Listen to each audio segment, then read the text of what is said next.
जीव और पुद्गल के परिणाम स्वभाव की सिद्धि, इस विषय को प्रस्तुत करने के लिए शास्त्री प्रथम वर्ष से बहन सुविधि जैन आए और इस विषय को प्रस्तुत करें। पश्चात तैयार रहें भाई आयुष जैन।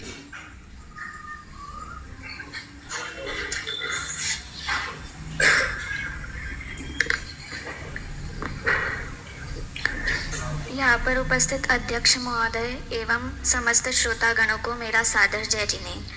प्रवर्तमान गोष्ठी में मेरा प्रतिपाद्य बिंदु है पुद्गल और जीव के परिणाम स्वभाव की सिद्धि। तो सर्वप्रथम देखते हैं कि परिणाम अर्थात क्या। परिणाम अर्थात परिणमन अर्थात पर्याय। गुणों के परिणमन को पर्याय कहते हैं। और परिणाम स्वभाव के साधक गुण को यदि 6 सामान्य गुणों में से देखें तो वे द्रव्यत्व और अस्तित्व गुण आ सकते हैं, क्योंकि द्रव्यत्व गुण अर्थात जिस शक्ति के कारण द्रव्य में निरंतर परिणमन होता रहता है, और अस्तित्व गुण अर्थात सत्ता, और उत्पाद व ध्रुवात्मक ही सत्ता होती है और उत्पाद व ध्रुवात्मक परिणमन होता है। फिर अभी गाथाओं के माध्यम से देखते हैं। तो उत्थानिका में आचार्य अमृतचंद्र लिखते हैं कि सांख्य मतानुयायी शिष्य के प्रति पुद्गल द्रव्य का परिणाम स्वभाव सिद्ध करते हैं। तो यहाँ सांख्य मतानुयायी को परिणाम स्वभाव क्यों सिद्ध कर रहे हैं? क्योंकि सांख्य मतानुयायी मानते हैं कि वस्तुएं निरंतर नित्य रहती है और अपरिणामी रहती है, वे कभी बदलती नहीं है। परंतु यह प्रश्न उपस्थित हो सकता है कि आचार्य कुंद के सामने सांख्य मतानुयायी शिष्य कैसे हो सकता है? तो इसका उत्तर इस प्रकार है कि कोई व्यक्ति जैन धर्म की आस्था वाला तो है, परंतु निश्चय नय के पक्ष को सुनकर उसका वह एकांत ग्रहण कर लेता है और वस्तु को अपरिणामी मानता है, जिससे वह प्रकट रूप से तो जैन है परंतु प्रच्छन्न रूप से सांख्य मतानुयायी होता है। इससे ही उनने आगे की गाथाएं कही है। फिर 116 से 120वीं गाथा तक पुद्गल द्रव्य के परिणाम स्वभाव की सिद्धि की है। तो उसके तर्क के रूप में पहला तर्क देते हैं कि यदि हम ऐसा माने कि पुद्गल द्रव्य जीव में स्वयं कर्मरूप परिणमित नहीं होता और कर्म भाव में स्वयं परिणमित नहीं होता, तो पुद्गल द्रव्य अपरिणामी सिद्ध होगा और संसार का अभाव होगा, क्योंकि यदि कारमान वर्गणाएं कर्मरूप परिणमित नहीं होगी तो जीव कर्म से अबंध रहेगा और सिद्ध हो जाएगा, जिससे संसार का अभाव होगा। और इससे ही सांख्य मत की सिद्धि होगी, क्योंकि वे अपरिणामी मानते हैं। फिर यदि ऐसा कहे कि जीव कर्म भाव से पुद्गल कर्म को करता है, तो यह प्रश्न उपस्थित होता है कि अपरिणामी पुद्गल द्रव्य को जीव कैसे परिणमा सकता है, क्योंकि जिसमें परिणमन स्वभाव ही नहीं है उसे अन्य द्रव्य कैसे परिणमाएगा।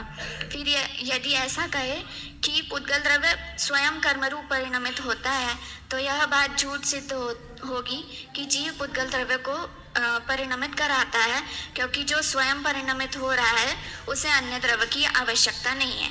इसका उदाहरण देते हुए आचार्य अमृतचंद्र ने टीका में लिखा है कि घट रूप परिणमित मिट्टी जिस प्रकार स्वयं घट ही है, उसी प्रकार ज्ञानावर्णादि रूप परिणमित पुद्गल का द्रव्य स्वयं ज्ञानावर्णादि है। इस प्रकार पुद्गल द्रव्य के परिणाम स्वभाव की सिद्धि की। फिर जीव द्रव्य के परिणाम स्वभाव की सिद्धि 121 से 125 गाथा में इन्हीं तर्कों के आधार पर की है कि यदि हम ऐसा माने कि जीव स्वयं कर्म में नहीं बनता है और क्रोधादि भाव में स्वयं परिणमित नहीं होता है, तो जीव द्रव्य अपरिणामी सिद्ध होगा, जिससे संसार का अभाव हो जाएगा और सांख्य मत का प्रसंग आएगा। और यदि ऐसा माने कि पुद्गल द्रव्य जीव को परिणमाता है, तो वही प्रश्न उपस्थित होता है कि अपरिणामी जीव द्रव्य को परिणमाता है या परिणामी जीव द्रव्य को परिणमाता है। क्योंकि यदि स्वयं जीव द्रव्य स्वयं अपरिणामी है तो उसे अन्य द्रव्य परिणमा नहीं सकता है, और जीव स्वयं परिणामी है तो उसे अन्य द्रव्य की आवश्यकता ही नहीं है। तो आगे आचार्य लिखते हैं कि क्रोध में उपयुक्त आत्मा क्रोध ही है, अर्थात क्रोधादि जो है उनका कर्ता जीव स्वयं ही है। परंतु पिछली गाथाओं में यह विषय आया था 113 से 115वीं गाथा में कि जो जीव है वह चैतन्य स्वभावी है और जो पुण्य पाप है, मिथ्यात्व, अविरति, प्रमाद, कषाय योग है, कर्म नौकर्म है, ये पुद्गल है और ये अत्यंत भिन्न भिन्न है। तो ये विरोधाभास सा प्रतीत होता है। तो आचार्य जयसेन उन्हीं गाथाओं की टीका में इसका समाधान करते हैं कि शुद्ध निश्चय नय से जीव भाव कर्मों का भी करता नहीं है और अशुद्ध निश्चय नय से जीव रागादि का करता है। और इन गाथाओं में अशुद्ध निश्चय नय से कथन किया है कि जीव क्रोधादि का करता है या स्वयं क्रोध रूप ही है जो क्रोध में परिणमित है।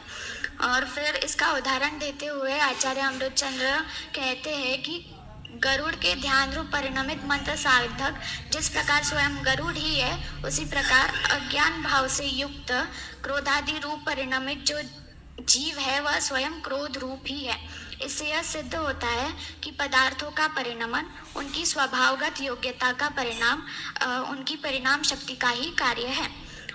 टीकाओं के माध्यम से दो सिद्धांत उपस्थित होते हैं कि जिस कार्य को करने की शक्ति स्वयं उस द्रव्य में नहीं है तो उसे अन्य द्रव्य उत्पन्न नहीं करा सकता, और दूसरा सिद्धांत है कि स्वयं का कार्य करने में शक्तियाँ पर की अपेक्षा नहीं रखती है। इससे यह सिद्ध होता है कि कार्य परिणाम शक्ति रूप उपादान से ही होता है।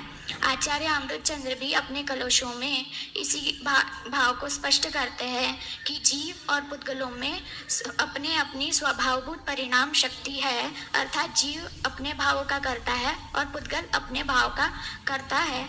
इससे यह सिद्ध होता है कि कोई किसी का कर्ता धर्ता हर्ता नहीं है, सभी वस्तुएं स्वयं परिणमित होती है और जीव को न कोई राग कराता है न कोई द्वेष कराता है। यही वस्तु स्थिति है। इसी वस्तु स्थिति को समझकर हम भी मोक्ष मार्ग पर अग्रसर हो, इसी से मैं विराम लेती हूँ। जय जिनेन्द्र।